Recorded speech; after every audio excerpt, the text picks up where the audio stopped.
Well, thanks for joining us today for the Next Gen Leaders Lunch Break, a monthly conversation with top-tier leaders.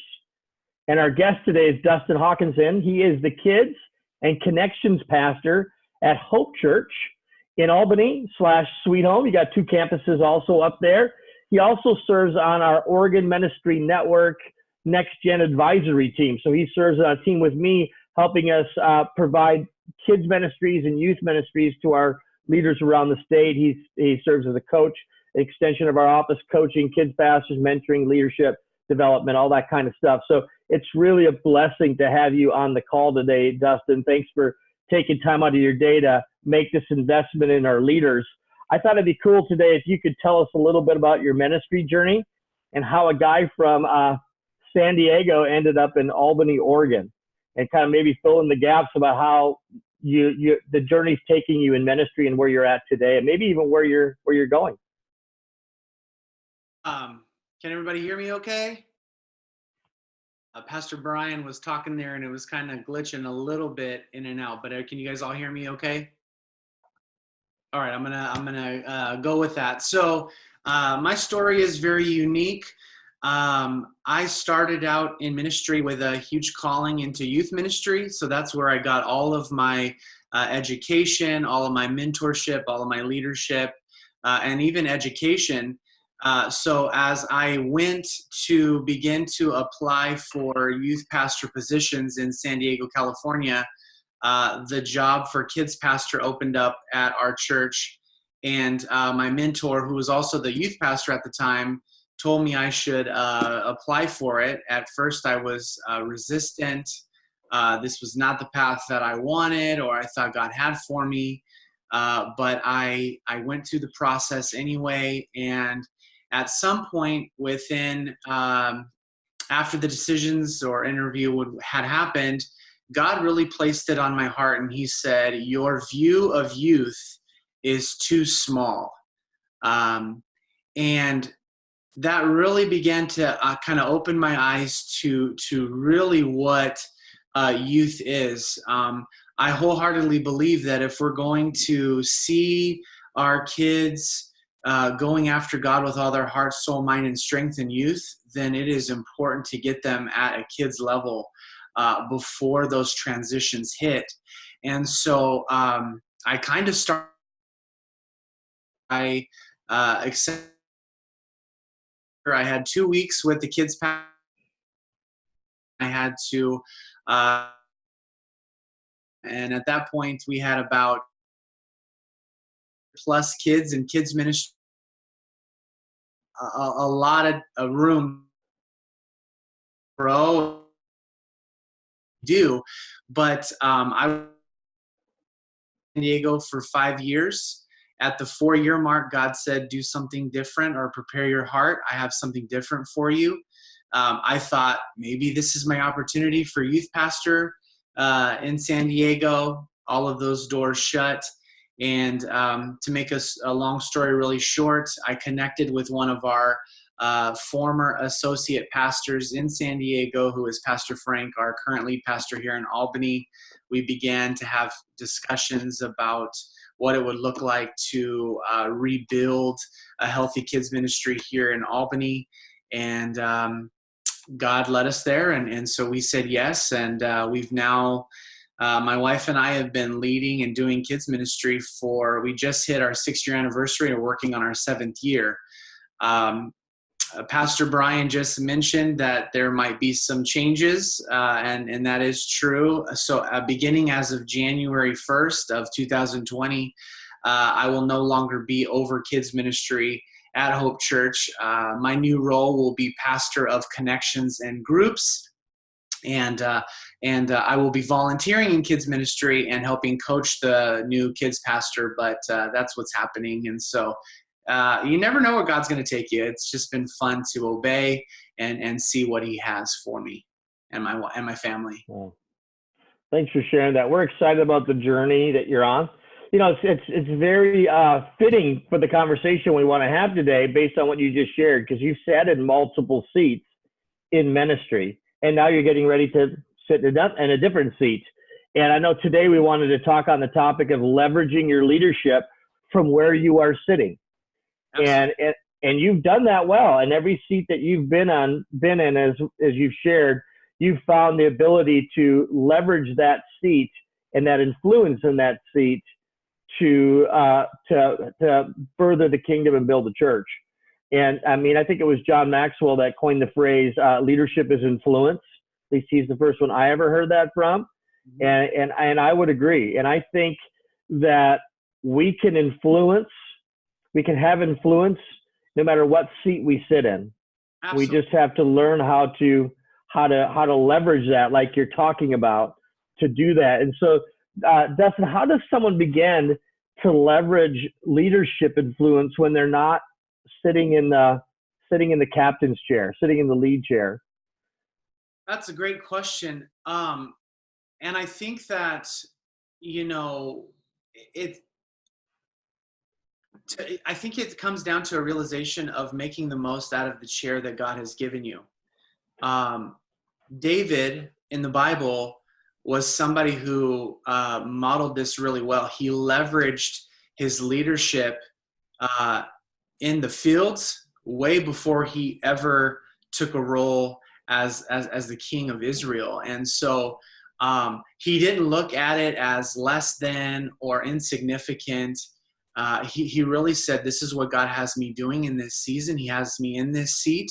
So what can I do to leverage my leadership from this chair and do it well, whether he has me here forever or he has something else in store? I think that we can either kind of confine us to, well, this seat is not as significant, is not as significant, or we can begin to futuristically think about the next seat that we want to fill or the next seat that we desire to fill, and then we don't honor God with the current seat that we're sitting in.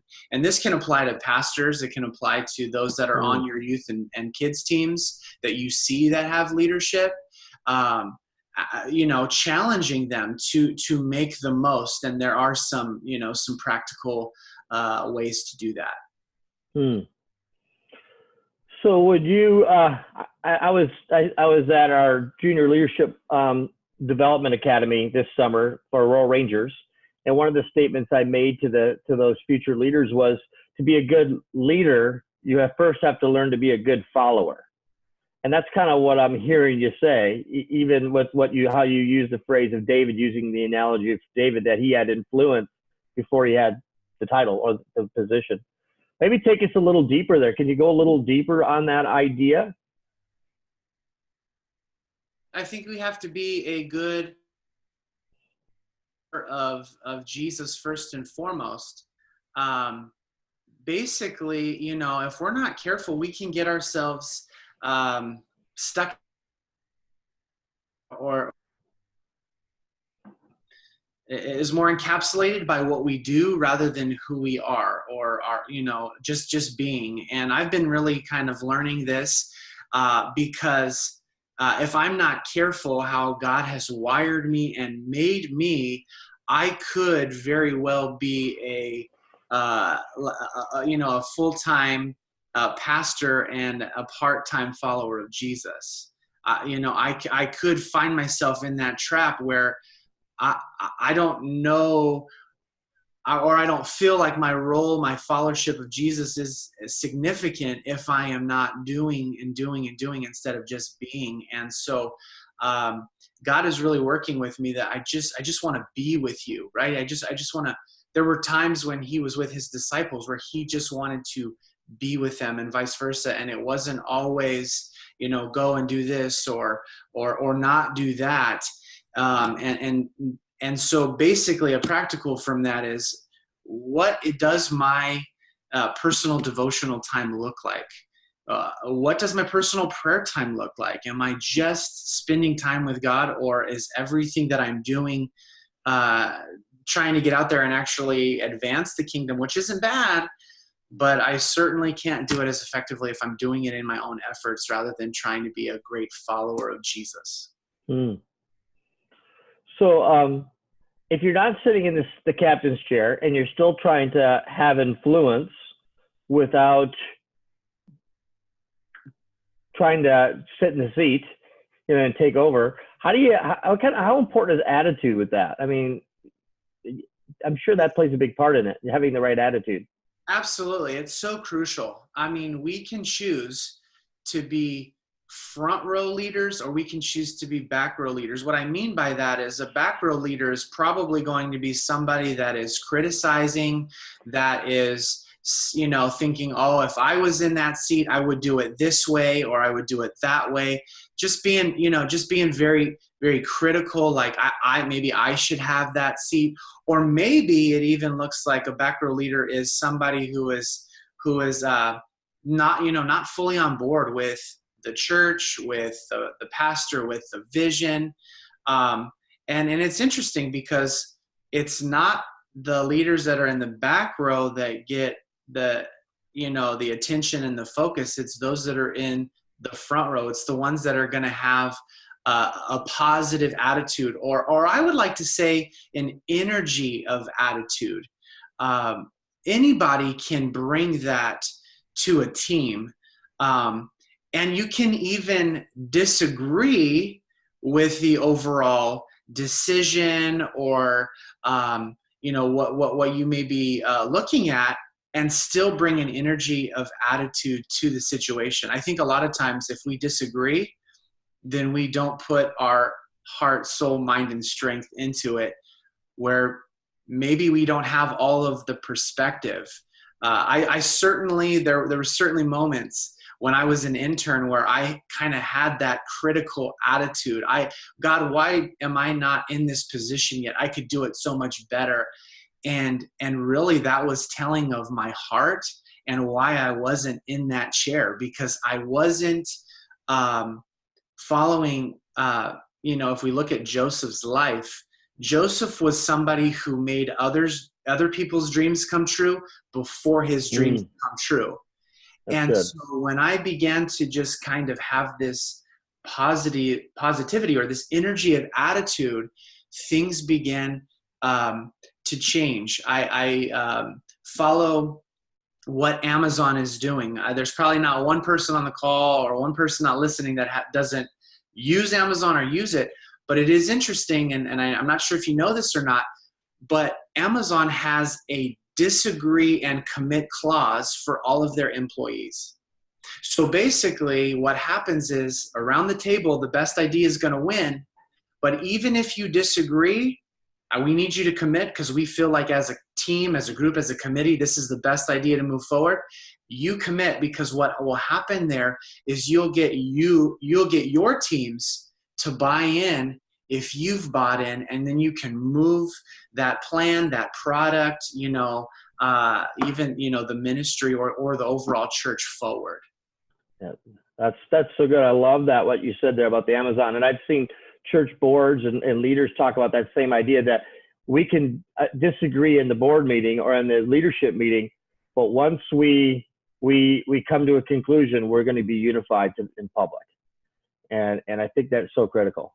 Absolutely. Because if you decide that you're going to be on board and you're going to be positive and give your energy to this, then you're going to reap the benefits that come with it, like the best ideas.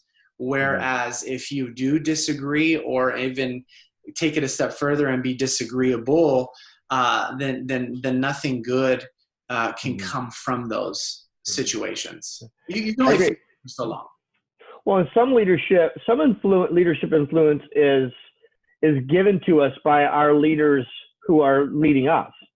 And if I'm serving on a church staff and I'm in a youth pastor or kids pastor role, and I'm always disagreeable to the lead pastor and I'm always critical, there's going to be a lack of trust in wanting to put me on a platform where I have greater influence. But if they see I'm someone I can trust and I agree, and even though I don't agree, I'm still going to support, I'm going to gain trust from that leader and a greater platform for influence.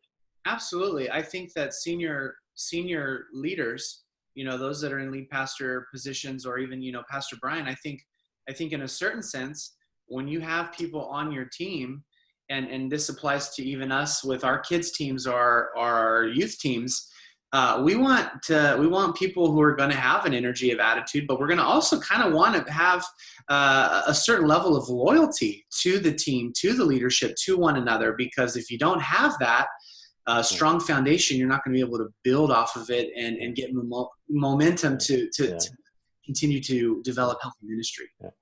And so what you're not saying is you don't want to surround yourself with a bunch of yes people that are just going to say yes to you all the time because it makes you feel good.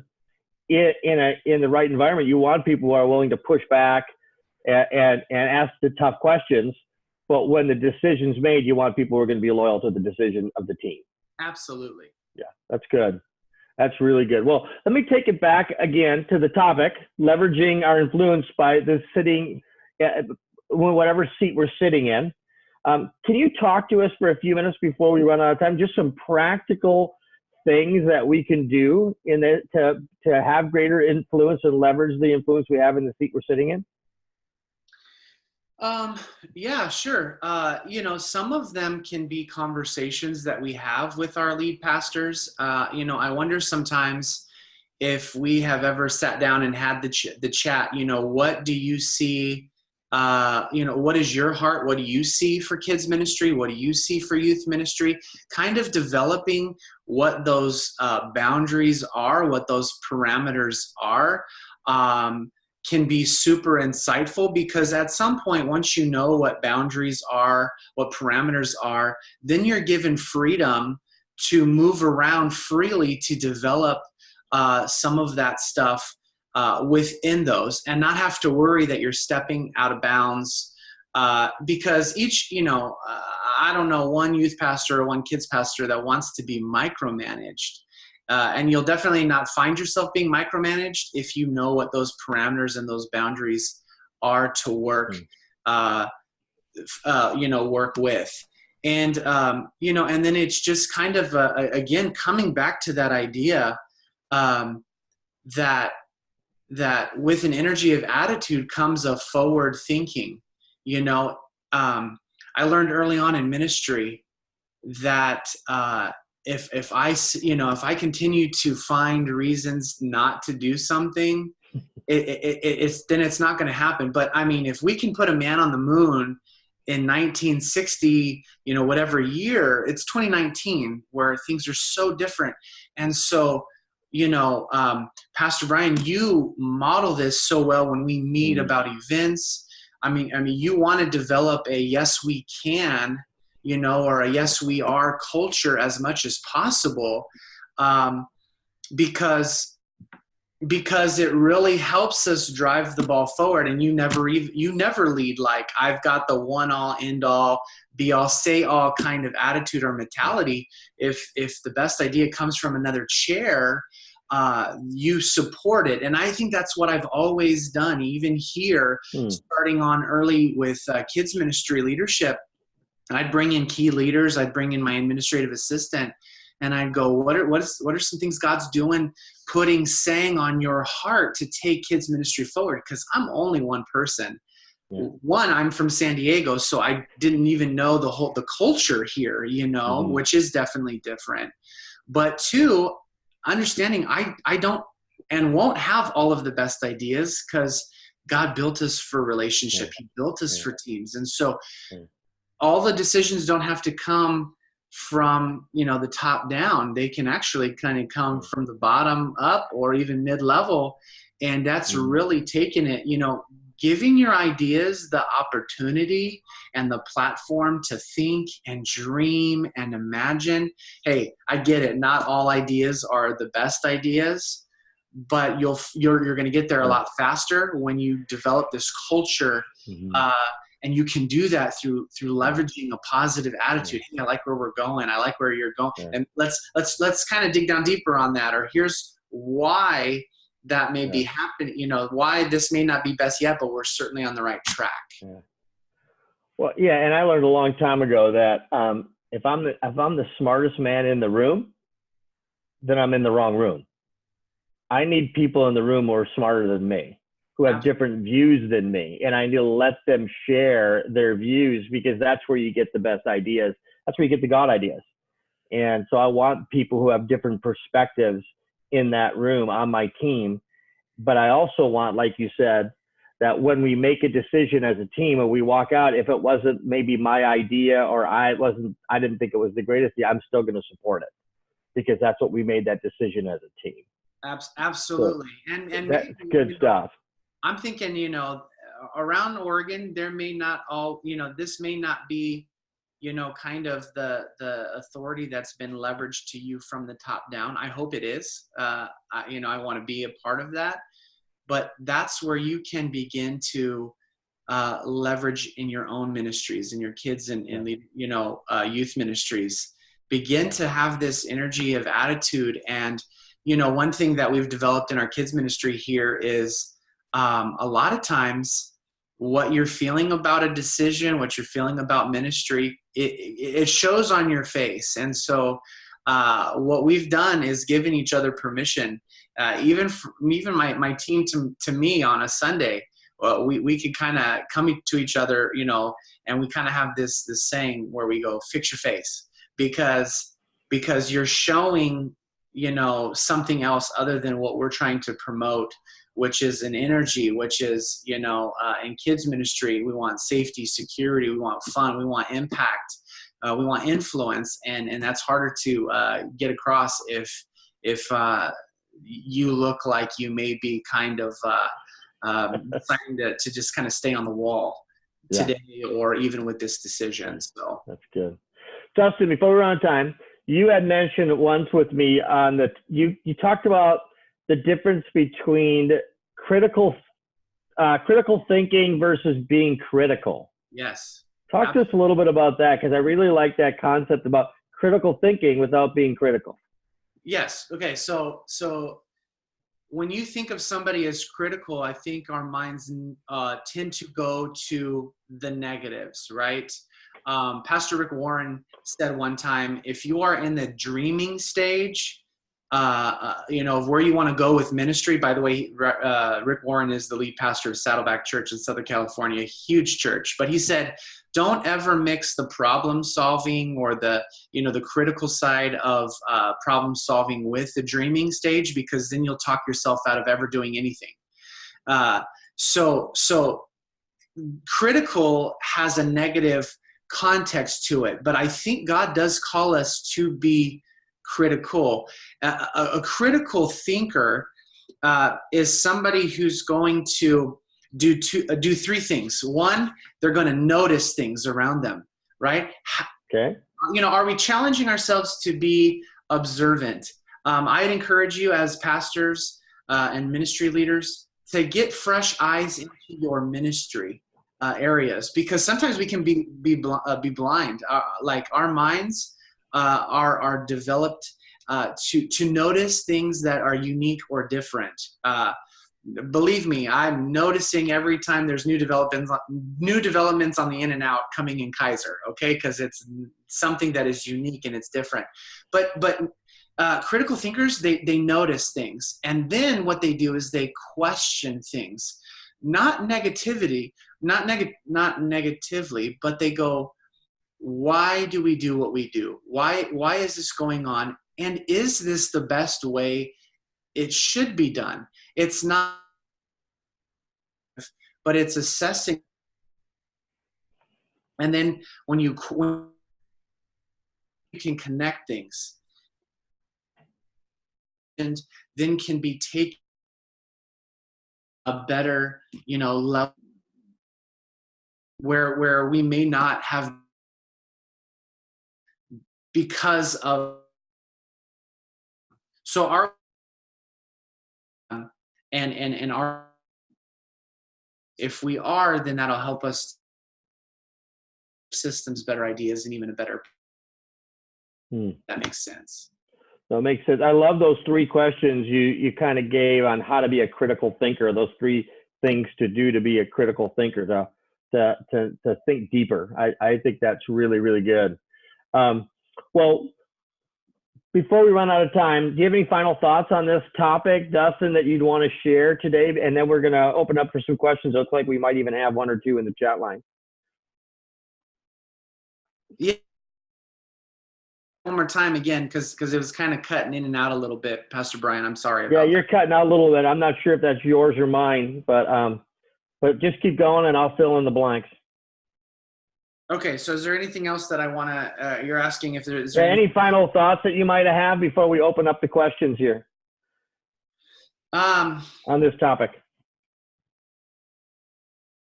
Well, I would say this to all the leaders here, and it's a great quote by Timothy Cooper.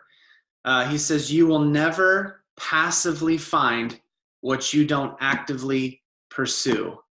And so we're talking. That's good. Wait a second. Stop. Say that again, because some of us were going to want to write that down. Say that again.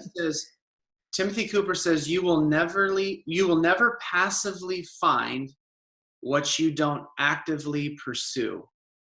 So basically, we're not going to trip and fall into holiness or righteousness. We're not going to, turn a corner and accidentally stumble into a healthy ministry or a positive being positive leaders. So we have to actively pursue those things, and that's really what makes leaders not successful, not engaging, because we will either say, well, I am not in charge, so I can have poor performance, right? It's kind of this passivity there. Or we can tend to not take initiative, right? But again, going back to David, right? David took initiative, man. He decided once he was sent to the field to take on the giant when nobody else was, because he knew that God was for them, not against them. So not like it's important that we reject the passivity. It's important that we stiff arm apathy, because those will quench our influence. It'll quench our energy.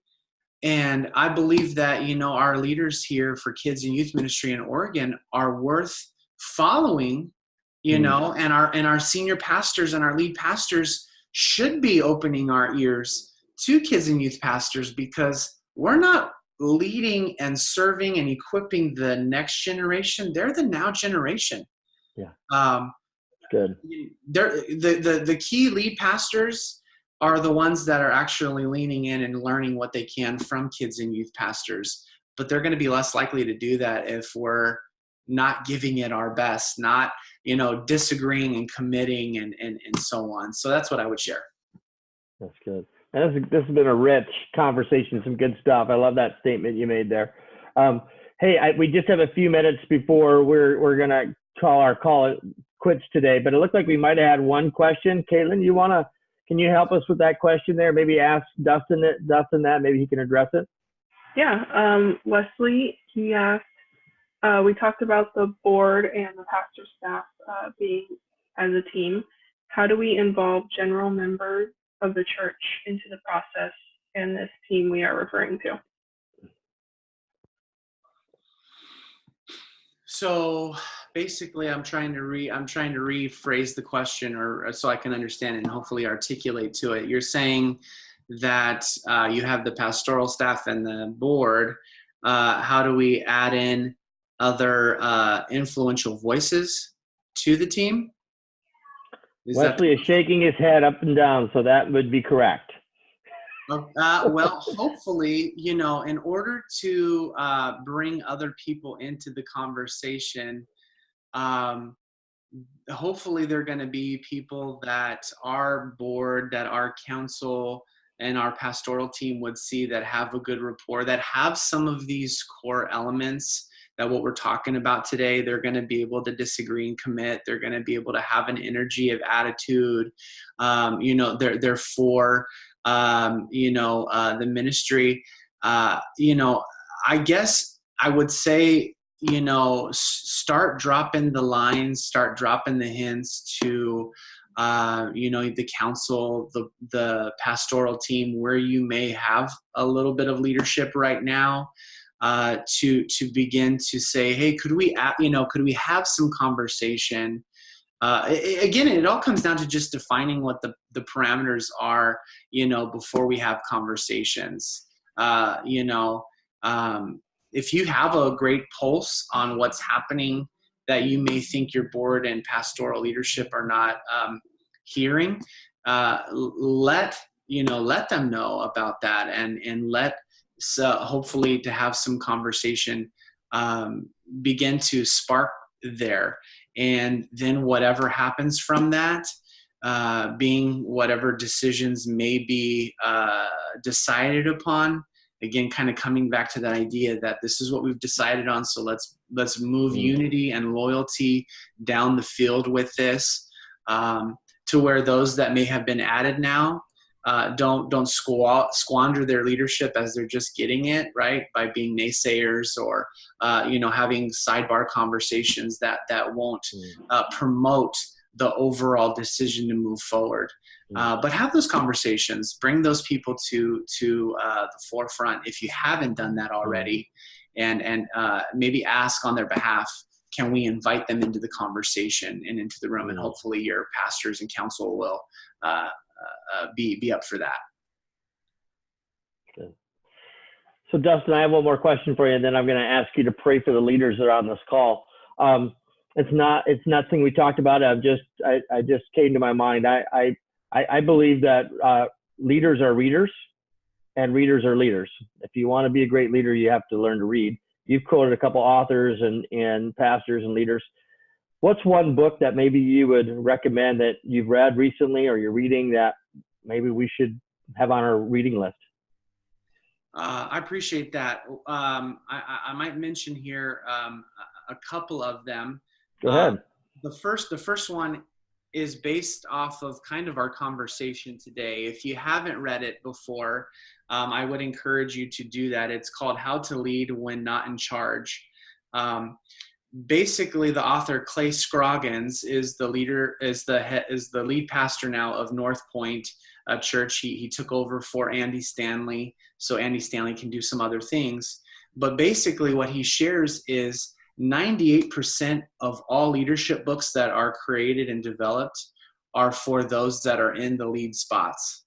Only 2% of all leadership books kind of apply to us, right? Because a lot of them are about making decisions and where the overall church leadership is going to be. So he really wanted to develop a book that would talk about how to lead from any seat that you're in. In fact, he shares a story about his first ministry experience was owning and managing a closet at the church.